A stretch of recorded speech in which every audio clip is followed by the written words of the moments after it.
छोटे छोटे शहरों में, नगरों में, भोपाल आजकल वेब सीरीज का हब बनता चला जा रहा है। कुछ भी नहीं है बंधुओं, घर में बैठ जाते हैं, एक कैमरा बुला लेते हैं, एक थोड़ा सा वॉइस सिस्टम सेट कर लेते हैं और एक ऐसी हृदय को आक्रामक करने वाली वेब सीरीज बनाने में लग जाते हैं जिसके माध्यम से संसार के अंदर कितनी सारी अनीतियां पैदा होती चली जाती हैं।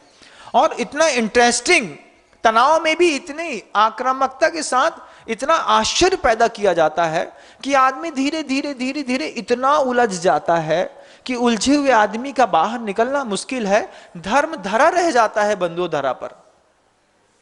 इस तरीके के तनाव पैदा करने वालों में तो आपका स्थान नहीं है ना।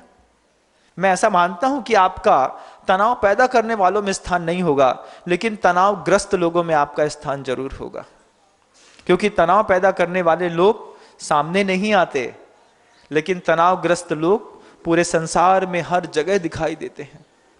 प्रत्येक समय मेंटल स्ट्रेस बना रहता है इस बात को लेकर के, अरे अब क्या होगा, अब क्या होगा, अब क्या होगा, अब क्या, सोचते ही रहता है वो। इस तरीके का कसाय का उत्पन्न करने वाला कोई भी प्रकल्प, अगर आप अपना परिवार बचाना चाहते हैं, अगर आप अपना घर बचाना चाहते हैं, तो इसको बंद करने का प्रयास करिए। परिवार भी उलझता है इसमें। हमने शुरुआत में ही कहा ना कि संसार में, दुनिया में कहीं से भी तनावग्रस्त व्यक्ति जब अपने घर में आता है तो उसको राहत महसूस होती है, लेकिन घर के अंदर तनाव जब पैदा हो जाता है तो दुनिया में कहीं भी चला जाए वो कभी भी अपने आप को संतुष्ट नहीं कर पाता है। आप देखिए कि घर के अंदर तो आप इस तरीके का तनाव पैदा नहीं करते। अगर इस तरीके के घर के अंदर तनाव पैदा नहीं करें तो घर के अंदर भी कई बार बहुत ज्यादा अनैतिक संबंध भी बन जाते हैं बंधुओं। नैतिक संबंधों की तो कोई बात ही नहीं है, उसकी पवित्रता के कारण ही गृहस्थ धर्म चलता है। लेकिन जब अनैतिक संबंध बन जाते हैं तब आप देखिए कि घर का वातावरण कैसा विचित्र होता चला जाता है। ये रति संबंधी तनाव भी है, एक हास्य संबंधी तनाव, किसी को अपमानित करने का, बेइज्जत करने का। दूसरा एक रति संबंधी तनाव, वो तनाव भी हमने पैदा कर दिया। एक अरति संबंधी तनाव भी होता है। अरति संबंधी तनाव एक तो स्वयं के प्रति भी और फिर किसी और के प्रति भी, किसी के प्रति भी बिल्कुल शांत रह करके किसी के ऊपर हंसना अलग बात, और किसी के लिए घृणा का वातावरण बना देना बिल्कुल अलग बात। घृणा का वातावरण बनाने में आजकल मीडिया, फेसबुक बहुत ज्यादा हावी है। देखिए आप घर के अंदर चिरागों से आग लगती है बंधुओं, नहीं लगती? लगती है महाराज। आप देख लीजिए, एक जात का सहारा लेकर के दूसरी जात वालों को नीचा दिखाते हैं, इसको बताते हैं कि ये तुम्हारा दुश्मन है, इसको बताते हैं ये तुम्हारा दुश्मन है। मतलब डिवाइन एंड रूल के जो रूल्स थे वो जो अंग्रेजों ने अपनाए थे, क्या आज इंप्लीमेंट नहीं होते? होते हैं। आज भी दिखाया जा रहा है इस बात को, बार बार फेसबुक दिखा रही है, बार बार इंस्टाग्राम दिखा रहा है, कोई टोपी लगा करके, कोई टोपी उतार करके। ये क्या है? अत्यधिक अरति पैदा करने वाला कसाई का खेल खेला जाता है और खुद पैसा कमाते हैं। लाखों हजारों करोड़ रुपए चुपचाप जेब के अंदर रखते हैं भैया। ऐसा, और ऐसा नहीं कि ये संसारियों में चलता है, ये व्यक्ति के अंदर पलता है। वो व्यक्ति फिर चाहे किसी भी भेष में चला जाए, हर भेष में इस तरीके की कसाई को पैदा करने वाले खेल खेले जाते हैं। क्या आप तनावग्रस्त में हैं कि आप तनाव देने वालों में हैं? आपकी श्रेणी क्या है? क्योंकि तनाव को पढ़ने वाले तो कुछ अलग ही होते हैं, और तनाव दूर करने वालों में तो मैं मान ही नहीं सकता कि आपका नाम आएगा। तनाव दूर करने वाले गिने चुने संत पुरुष हैं जो इस धरती पर अपनी पवित्रता की घोषणा के साथ ही इतना मनोहर विचरण करते हैं, जहां जाते हैं मात्र सुख पैदा करते हैं। रति संबंधी तनाव, अरति संबंधी तनाव, भयभीत वातावरण भी बना दिया जाता है। कई एंड्रॉइड्स के माध्यम से, लोगों के माध्यम से, एप्स के माध्यम से ऐसा संदेश भी पूरे देश में फैलाया जाता है कि एक भय का वातावरण बना दिया जाता है। भैया बहुत खतरनाक समय आने वाला है। जम्बूद्वीप को पलटने की ताकत किसके पास है? सौधर्मेंद्र के पास। वो चाहे तो पलट सकता है, ताकत है शक्ति रूप में, अभिव्यक्ति नहीं करेगा, लेकिन कुछ लोग भय का वातावरण बनाते हैं, अब तुम्हारा ऐसा हो जाएगा, अब तुम्हारा ऐसा हो जाएगा, और भय के चक्कर में इतना ज्यादा भय, कई बार पढ़ाई के ऊपर भी भय बना देते हैं, इतना प्रेशराइज कर देते हैं, अगर तुम्हारे 97% नहीं आए तो तुमको फिर आईआईटी कैसे मिलेगी, सोचो, अब वो आईआईटी कैसे मिलेगी, फिर मैं अपने फ्रेंड से कैसे दूर हो जाऊंगा, तो फिर मैं कैसे रहूंगा, फिर मेरी लाइफस्टाइल में क्या होगा। वो बेचारा ऐसा सोचता सोचता सोचता इतना भयभीत होता है कि 91% अगर उसका आ गया है तो वो 91% में अपने आप को फेल समझ करके आत्महत्या कर लेता है।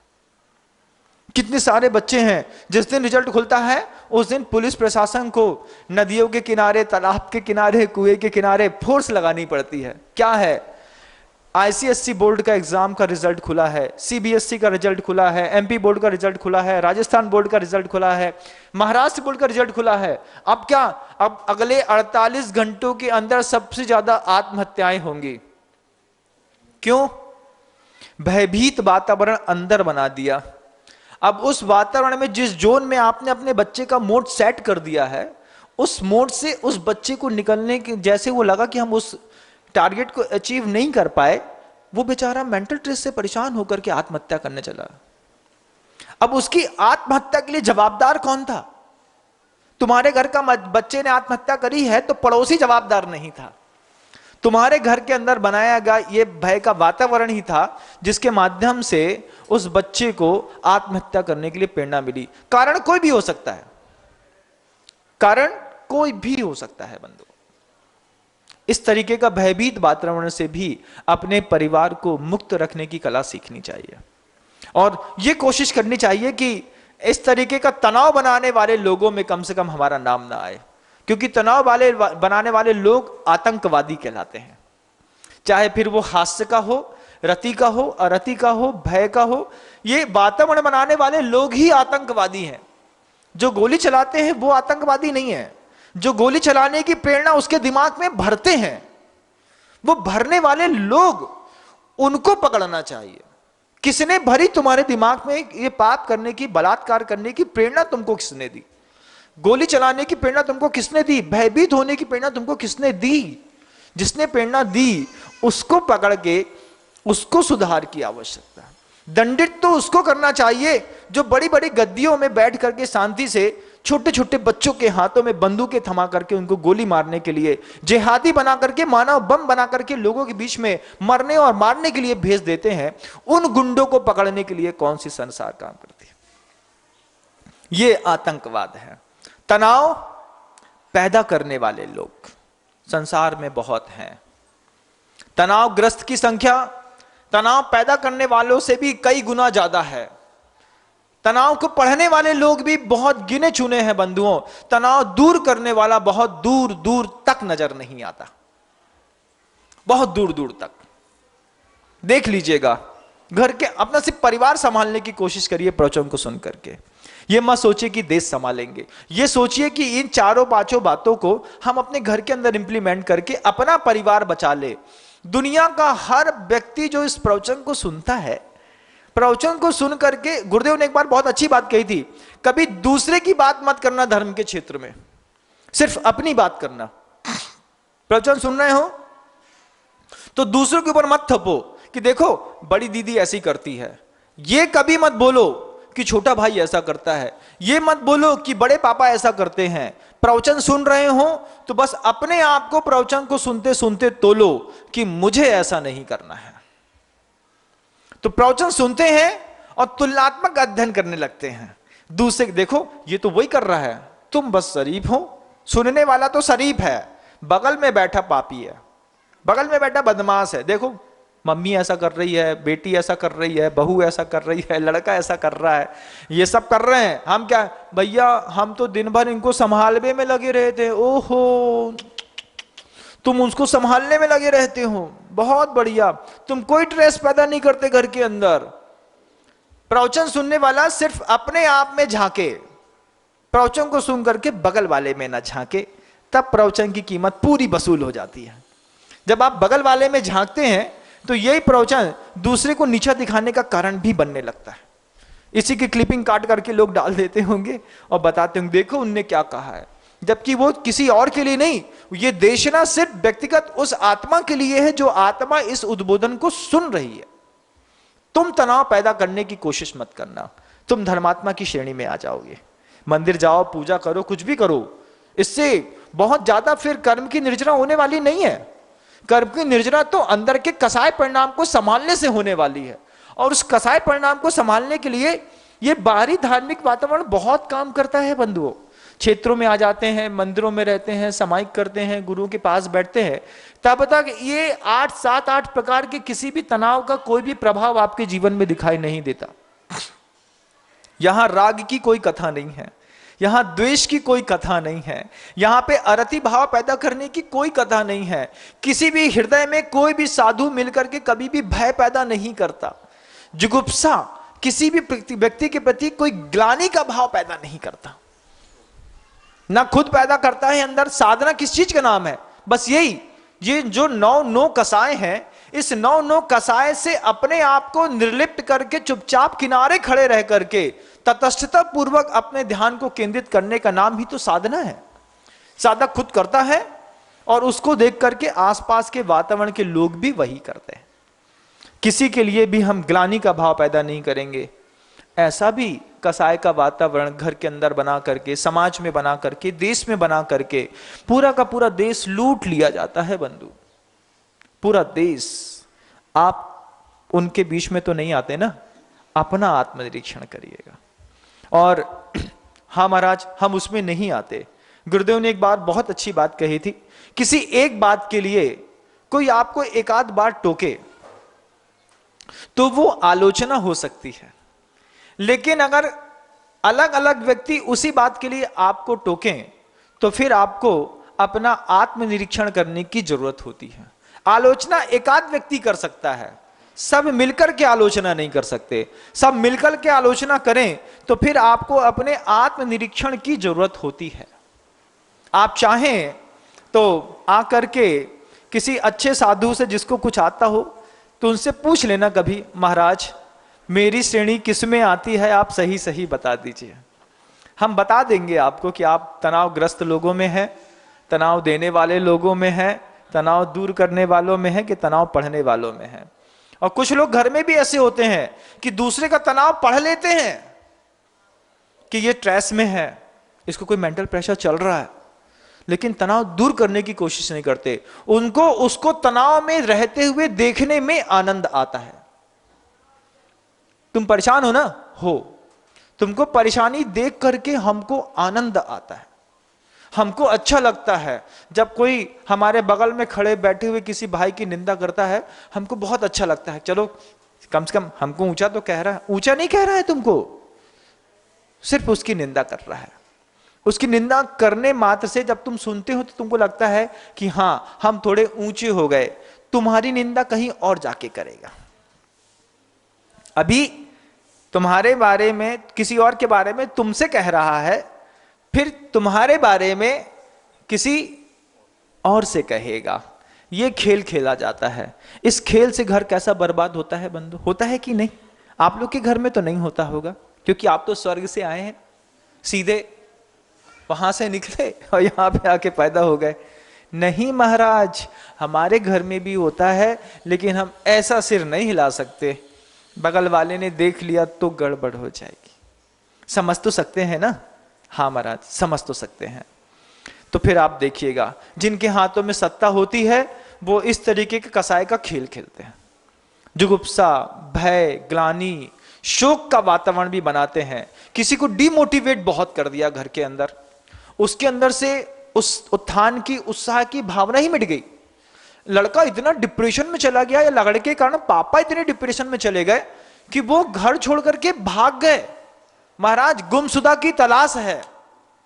वो व्यक्ति गुमशुदा बना क्यों? आपका घर छोड़ करके आपके पिता भागे क्यों? आपकी लड़की आपके घर से भागी क्यों?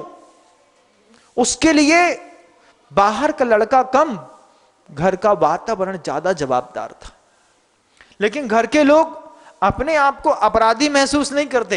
कभी भी किसी भी लड़की के पिता ने थाने में जाकर के इस बात की रिपोर्ट नहीं लिखाई होगी कि हमने पिछले 15 साल से उसको डिमोटिवेट किया है, उसका परिणाम है कि सामने वाले लड़के के साथ भाग गई। बस इतना लिख दिया, सामने वाले लड़के के साथ भाग गई। उसको 15 साल तक, जब वो बड़ी हो रही थी, लड़का बड़ा हो रहा था, उसको अवसाद में रहने के लिए किसने प्रेरित किया?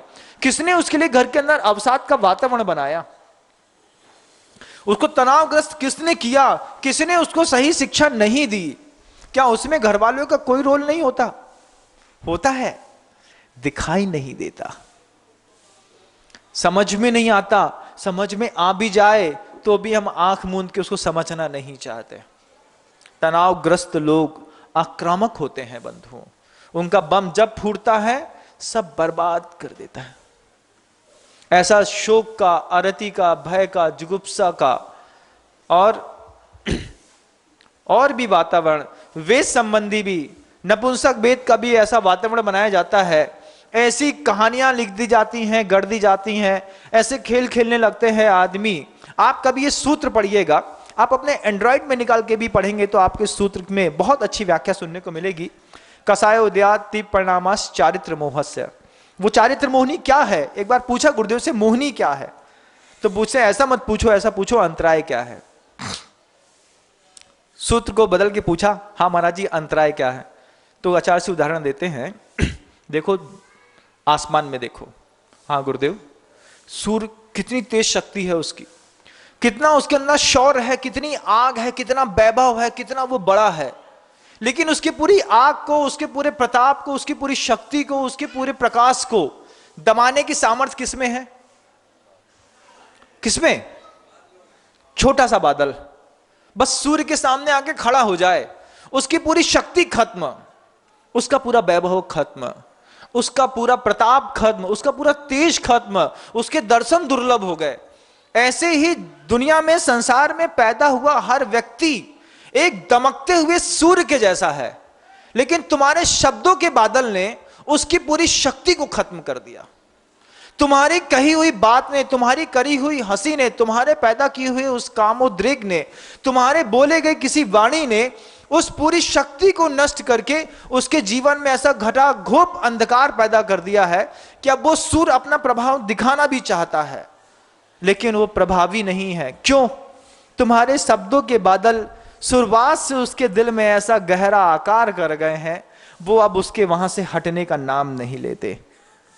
है तो वो भी दमकता हुआ शौर्य और सूर्य, लेकिन डिमोटिवेट प्रत्येक समय, छोटी छोटी हंसी के माध्यम से, छोटे छोटे वेग के माध्यम से, बातों के माध्यम से, क्रियाओं के माध्यम से, वस्तुओं के माध्यम से, ऐसा हमने कितनी बार किया होगा कि अपने आप को संतुष्ट और प्रसन्न करने के लिए आपने इस तरीके का वातावरण बनाया होगा और लोगों को तनावग्रस्त किया होगा। कभी तनावग्रस्त किया होगा बंधुओं, इसलिए आज आपका जीवन तनाव में है। ऐसे ही किसी को कुछ नहीं मिल जाता। जो न्यूटन का थर्ड लॉ सबके ऊपर क्रिया की प्रतिक्रिया होती है। अगर आप किसी भी प्रकार के तनाव में जी रहे हैं, अभी भी सुनते वक्त भी, ट्रेन में बैठे हुए व्यक्ति भी, टीवी देखता हुआ भी, घर में खाना बनाते हुए भी, रात में सोते हुए भी, एक बार लिखो, रात में सोने से पहले कागज में लिखो, मैंने पूरा दिन जिया लेकिन इन 3 तनाव से मैं मुक्त नहीं हो पाया, कल प्रयास करूंगा। रात में लिख करके सो, फिर सुबह सो के उठो, अपने ही हाथ का रात का लिखा पढ़ो कि मुझे कल पूरे दिन तक मैं इन 3 प्रकार के तनाव से ग्रस्त था, आज मुझे इससे मुक्त होने का भी पुरुषार्थ करना है। उसकी शुरुआत घर से नहीं होती। कुछ लोग होते हैं जिनकी लाइफस्टाइल में बैठी होती है, चुपचाप खाना पीना होता है और काम करना होता है।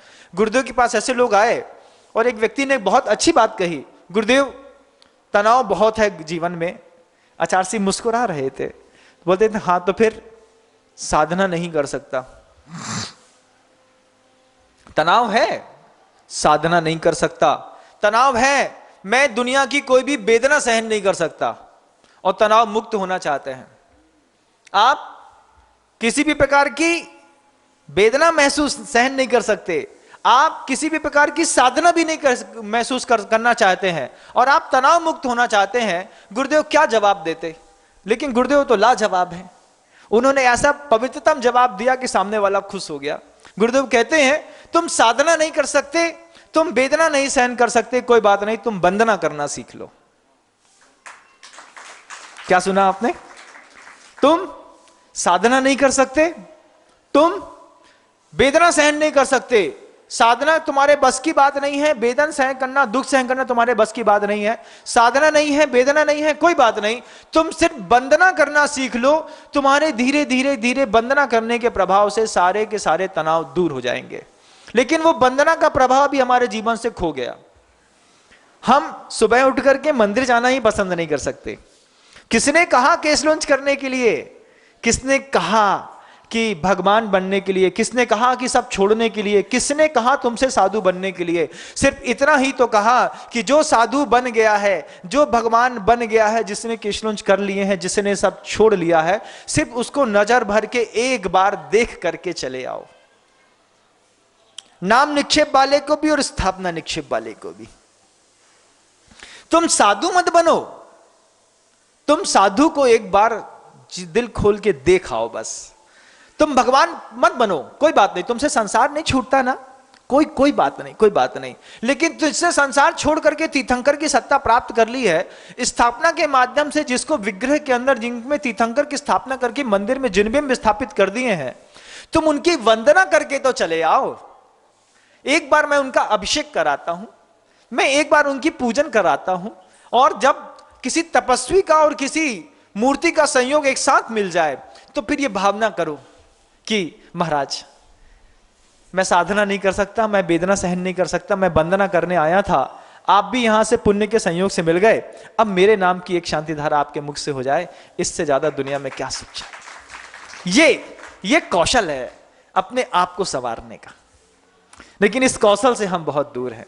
हम 9 बजे सो के उठते हैं, नहाते हैं, धोते हैं, थोड़ा सा डीओ फंसाते हैं, अपनी बाइक उठाते हैं, जैगवार उठाते हैं और अपने काम में निकल जाते हैं। ऐसे लोग कभी भी तनाव मुक्त नहीं हो सकते। ऐसे लोग तनाव मुक्त होने के लिए शराब उठाते हैं।